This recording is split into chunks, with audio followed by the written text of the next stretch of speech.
بسم اللہ الرحمن الرحیم۔ دوسرا شخص جس کے لیے حضرت جبرائیل علیہ السلام نے بد دعا کی اور رسول اللہ صلی اللہ علیہ وسلم نے اس پر آمین کہی کہ ہلاک ہو جائے وہ شخص جس کے سامنے آپ کا ذکر مبارک ہو اور وہ درود نہ پڑھے۔ اور بھی بہت سی روایات میں یہ مضمون وارد ہوا ہے۔ اسی وجہ سے بعض علماء کے نزدیک جب بھی نبی کریم صلی اللہ علیہ وسلم کا ذکر مبارک ہو تو سننے والوں پر درود شریف کا پڑھنا واجب ہے، اور درود شریف نہ پڑھنے پر بہت ساری وعیدیں بھی ہیں۔ حدیث کی کتابوں میں آتا ہے کہ اس کو شقی اور بخیل تر لوگوں میں شمار کیا گیا ہے، نیز جفاکار اور جنت کا راستہ بھولنے والا، حتیٰ کہ جہنم میں داخل ہونے والا اور بددین تک فرمایا ہے۔ درود شریف نہ پڑھنے والے کے لیے آپ کے ظاہر ارشادات اس قدر سخت ہے کہ ان کا تحمل دشوار ہے، اور کیوں نہ ہو کہ آپ کے احسانات امت پر اس سے کہیں زیادہ ہے کہ ان کو دیکھتے ہوئے درود شریف نہ پڑھنے والوں کے حق میں ہر وعیدہ تنبیہ معلوم ہوتی ہے۔ خود درود شریف کے فضائل اس قدر ہے کہ ان سے محرومی بد نصیبی ہے، مستقل بد نصیبی ہے۔ اس سے بڑھ کر کیا فضیلت ہوگی کہ جو شخص نبی کریم صلی اللہ علیہ وسلم پر ایک مرتبہ درود شریف درود بھیجے، حق تعالی شان اس پر 10 مرتبہ رحمت بھیجتے ہیں، نیز ملائکہ اس کے لیے دعا کرتے ہیں، گناہ معاف ہوتا ہے، درجات کا بلند ہوتا ہے، احد پہاڑ کے برابر ثواب ملتا ہے، شفاعت کا اس کے لیے واجب ہو جانا وغیرہ وغیرہ۔ اللہ جل شانہ کی رضا، اس کی رحمت، اس کے غصہ سے امان، قیامت کے گھبراہٹ سے نجات، مرنے سے قبل جنت میں اپنے ٹھکانے کا دیکھ لینا وغیرہ بہت سے وعدے اور درود شریف کے خاص خاص مقداروں پر مقرر فرمائے گئے ہیں۔ ان سب کے علاوہ درود شریف سے تنگی معیشت اور فقر دور ہوتا ہے، اور اللہ اور اس کے رسول کے دربار میں تقرب نصیب ہوتا ہے، دشمنوں پر مدد نصیب ہوتی ہے، اور قلب کے نفاق اور زنگ سے صفائی ہوتی ہے، لوگوں کو اس سے محبت ہوتی ہے۔ اور بہت سی بشارتیں ہیں جو درود شریف کی کثرت پر احادیث میں وارد ہوئی ہے۔ فقہاء نے اس کی تصریح کی ہے کہ ایک مرتبہ عمر بھر میں درود شریف کا پڑھنا عملاً فرض ہے۔ اس پر علماء مذہب کا اتفاق ہے، البتہ اس میں اختلاف ہے کہ جب نبی کریم صلی اللہ علیہ وسلم کا ذکر مبارک ہو تو ہر مرتبہ درود شریف کا پڑھنا واجب ہے یا نہیں۔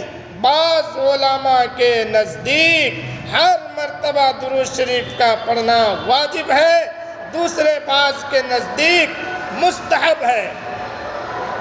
تو اس امت کے اوپر اللہ کے رسول صلی اللہ علیہ وسلم کے بہت سارے احسانات ہیں۔ اس امت کے لیے اللہ کے رسول صلی اللہ علیہ وسلم اتنے روئے ہیں، اتنی تکلیفیں اٹھائے ہیں۔ اللہ کے نبی نے فرمایا مجھے اس دین کے لیے جتنا ستایا گیا اتنا کسی کو نہیں ستایا گیا۔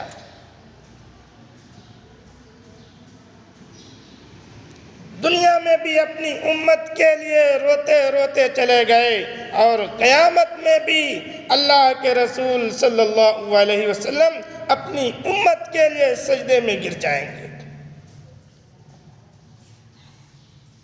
تو دوسرا وہ شخص ہے جو اللہ کے رسول صلی اللہ علیہ وسلم کا نام آئے اور وہ درود نہ بھیجے۔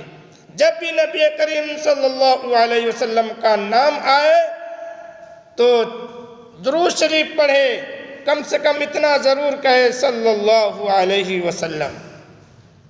تیسرا وہ شخص ہے جس کے لیے حضرت جبرائیل علیہ السلام نے بد دعا کی کہ ہلاک ہو جائے وہ شخص جس کے بوڑھے والدین ہو، بوڑھا باپ ہو یا بوڑھی ماں ہو، ان میں سے کوئی ایک ہو اور اس کی اس قدر خدمت نہ کرے جس کی وجہ سے جنت کا مستحق ہو جائے۔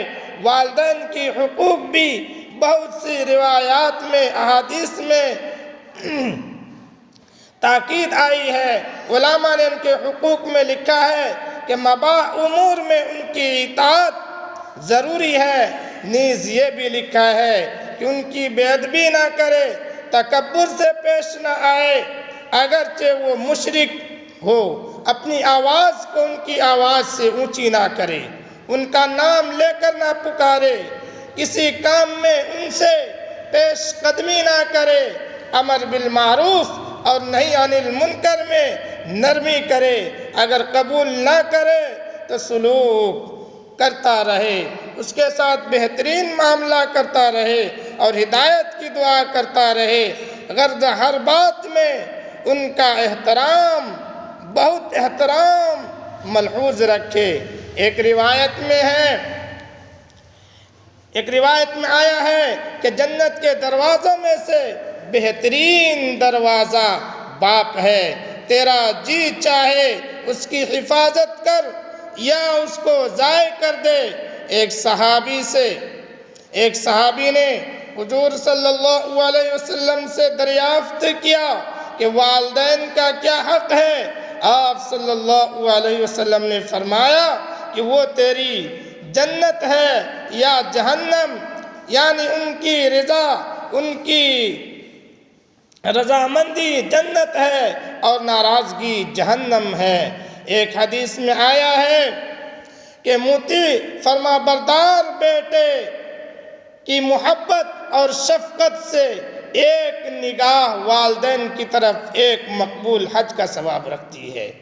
ایک حدیث میں وہ ارشاد ہے کہ شرک کے سوا تمام گناہوں کو جس قدر دل چاہے اللہ تعالیٰ معاف فرما دیتے ہیں، مگر والدین کی نافرمانی کا مرنے سے قبل دنیا میں بھی وبال پہنچاتے ہیں۔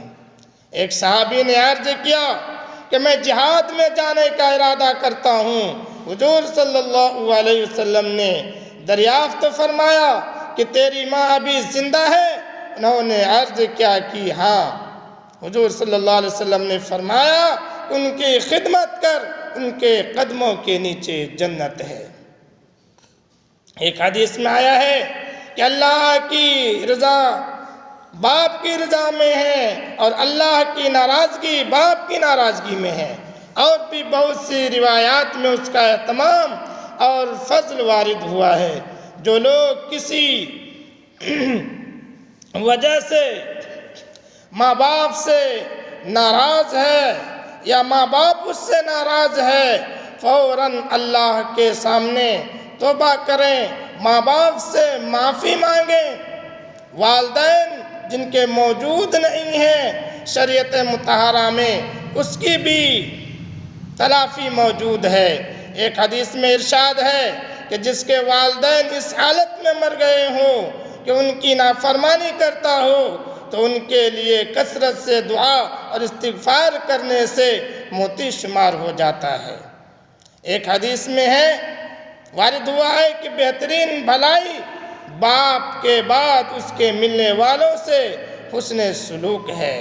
اگر باپ کا انتقال ہو گیا، باپ کا جس سے تعلق تھا، محبت تھا، جو باپ کے والدین کے دوست ہے، اس سے محبت کرے، اس سے حسن سلوک کرے۔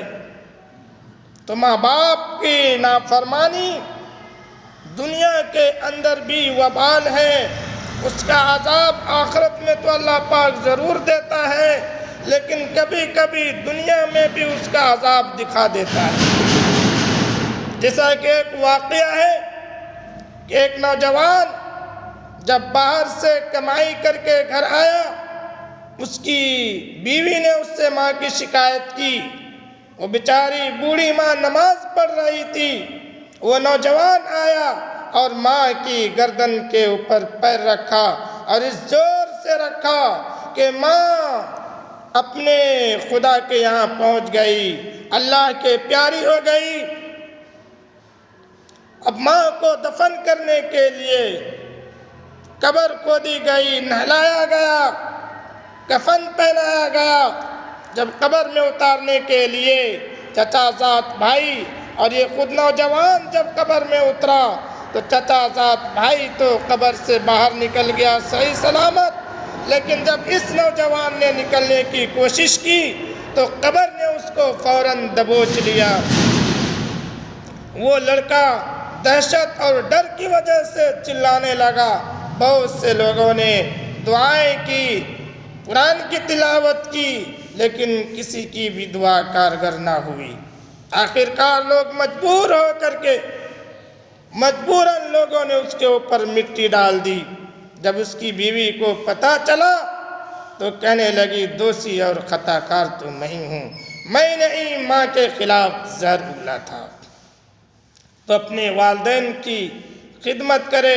نبی علیہ السلام کا ذکر مبارک آئے تو کم از کم صلی اللہ علیہ وسلم کہے۔ بعض لوگ انگوٹھا چوم لیتے ہیں۔ انگوٹھا چومنے کا مسئلہ جب درود شریف پڑھنے کا حدیث شریف میں ارشادات فرمایا گیا ہے، اشارہ فرمایا گیا ہے کہ جب نبی کریم صلی اللہ علیہ وسلم کا نام آئے تو درود شریف پڑھو، نہ کہ انگوٹھا چومو۔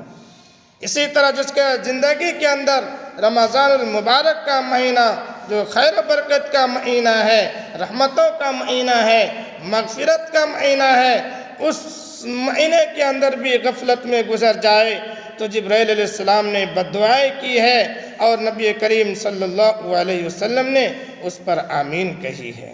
تو اللہ پاک ان تین کاموں کو پابندی کے ساتھ کرنے کی توفیق عطا فرمائے۔ وآخر دعوانا الحمدللہ رب العالمین۔